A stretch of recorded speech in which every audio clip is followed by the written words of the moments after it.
With Turkey putting 300,000 troops on Syria's northern border and prepares to invade as a new neo-Ottoman party takes charge.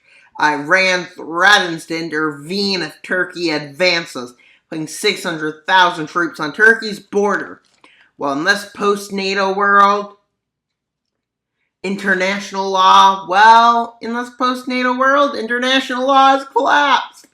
Turkey decides it must expand to secure its borders and positions for world domination. As it declares, Caucasus, Balkans, Arab Peninsula, North Africa, Horn of Africa, Crimea, and more as their rightful territory, and plan to gain all these lands, now putting 800,000 troops on Iran's border. Now, please subscribe and let's go and see what this evil nation must do. Oh no, they invade Syria! I mean, that's a good thing. Syria needs to get its butt kicked, honestly. You know who else needs to get their butt kicked even harder? Iran. Yeah.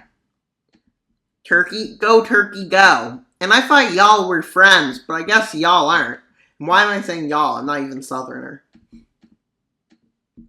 As I move into Syria, as Iran's like, we will advance. Fail, fail, fail, fail. Well, let's get stuff into Syria. Aleppo falls.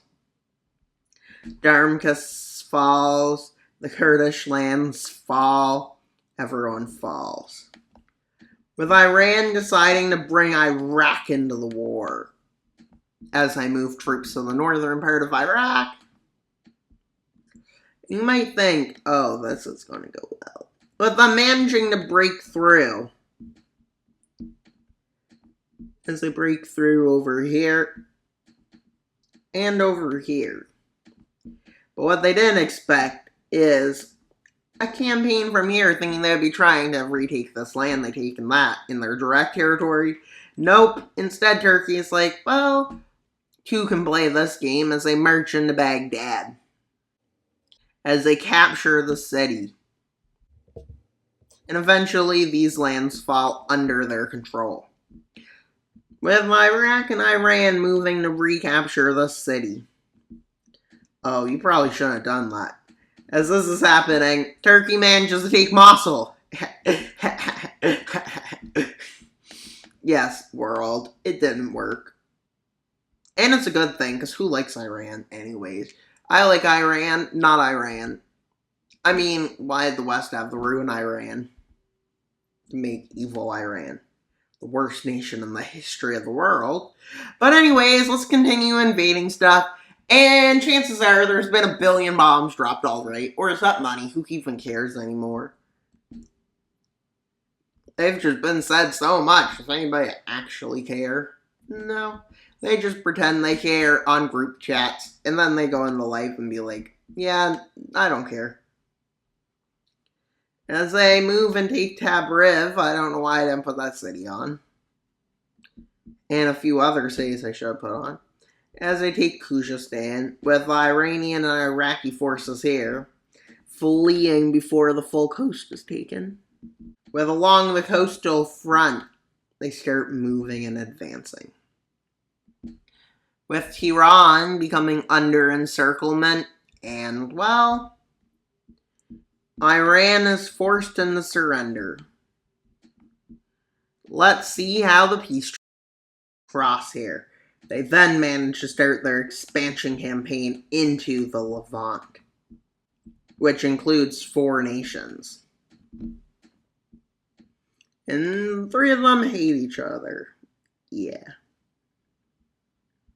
Nobody works together, and that's their punishment. But with the peninsula working together, along with Yemen, because, well, Israel wants Yemen on their side, I guess. Well, they do. Nothing. How will they do it? By doing nothing. And they push into this area, managing to re-liberate to the Mediterranean coast. And then they push for their favorite place, Baghdad. With the Turks expecting this. as a battle ensues, with them allowing a flank to escape behind the city, which is very bad logically.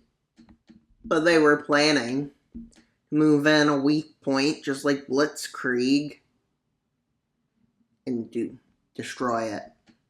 As they then, not caring about what's in the desert, decide it's time to go after Kuwait. Because they want oil. And even into Arabia. And on this front, they start moving deeper into Arabia to overthrow apartheid Saudi Arabia. It's true. And if you don't believe me, you don't have to. You can just go into Mecca. And well, let's seize Riyadh, because we need to liberate the Middle East. You know what? Might be better if it was Greece. Yeah. As they managed to seize Riyadh, Doha, many other cities, and yes, Mecca, more cities, yum yum yum. And they move into Yemen like, ooh. And this island for some reason leaves. Don't know how, don't ask me why. And while the peninsula collapses. So let's see this peace treaty, everyone. The Arabian Peninsula. They definitely did last time. And well, they go to war with Sudan and Egypt, with them landing by Port Sudan to move to the Nile south of Egypt. Meanwhile, they quickly merge into the Suez Canal area, seizing it, then seizing Cairo and Alexandria.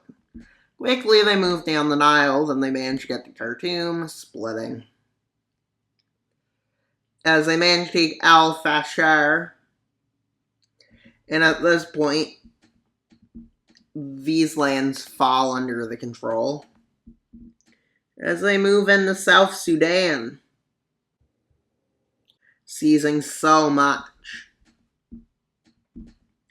And then they decide to move towards Libya, with them wanting to seize it back from the embarrassment they had in the Italo-Ottoman War.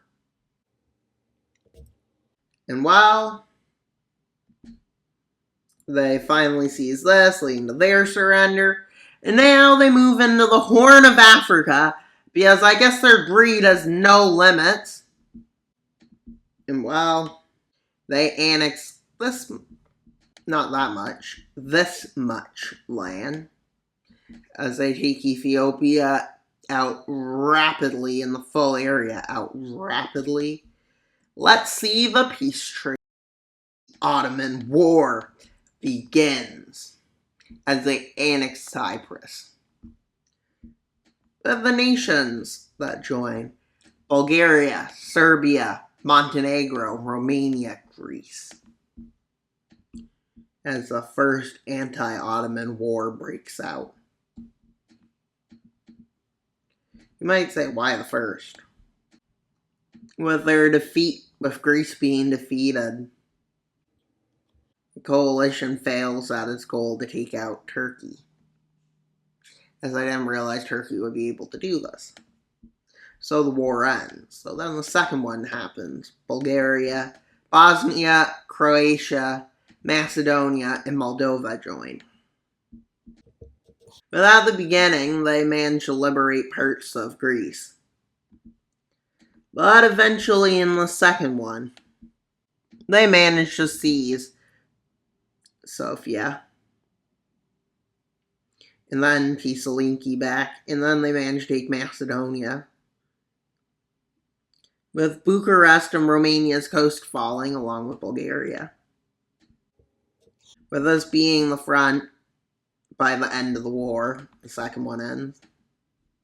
With them realizing they can do this, which is an invasion of Albania, thus starting the third Turkish Balkan War, with them seizing Sarajevo and more, and they even seize Belgrade, thus Bosnia falls, Croatia falls after Zagreb falls, and more, with them marching into Moldova, with Ukraine needing to liberate the place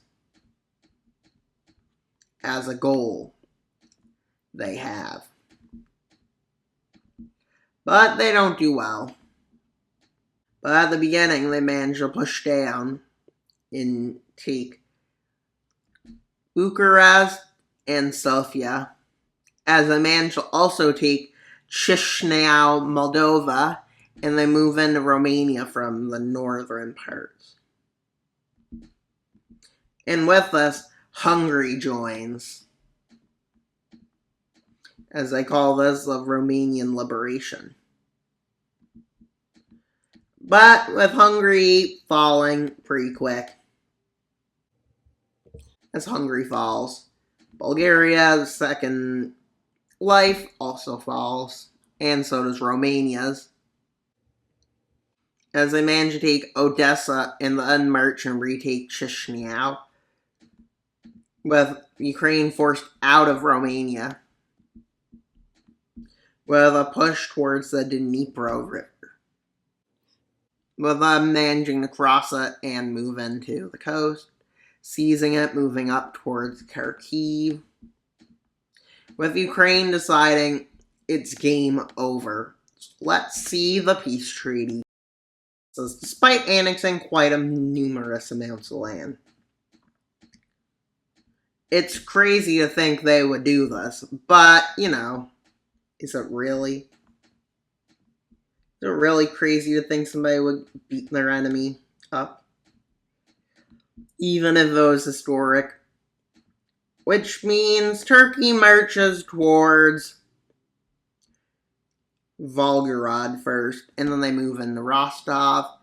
From the south, their forces advance into Tbilisi, and then into Grozny, seizing this. Meanwhile, while that was happening, Yerevan and Baku falls. But at this point, the southern Caucasus, Dagestan falls, North Silesia falls, and yeah. They cut this area off, eventually leading to surrender. And in a crazy advance, with them seizing something like this, they then narrow it up to go north faster. As they manage to encircle and capture Moscow, thus their forces go down like this. And now let's go into the peace treaty. 3 Caucasus nations, all the Russian Caucasus, up in the Volga, and they sent an ultimatum to Kazakhstan, gaining a very small amount of land here. And well, Turkey has secured world domination and has secured North Africa to Russia, East Africa to Iran. They believe it'll last forever. Naive, I must say, who thinks they can keep this vast land under their belt without revolt. It's impossible. The Balkans, the Ukraine, the Caucasus won't let a major power destroy them, even from massacres, genocide, starvation, and more. Well, if you enjoyed, please like, subscribe, and comment your thoughts and theories. Also, click the notification bell to see Alternate Future of the World on Saturday and American Paranoia Part 6 on Monday. Also, click a video above. Wild Mapper out, but not until you subscribe. Bye.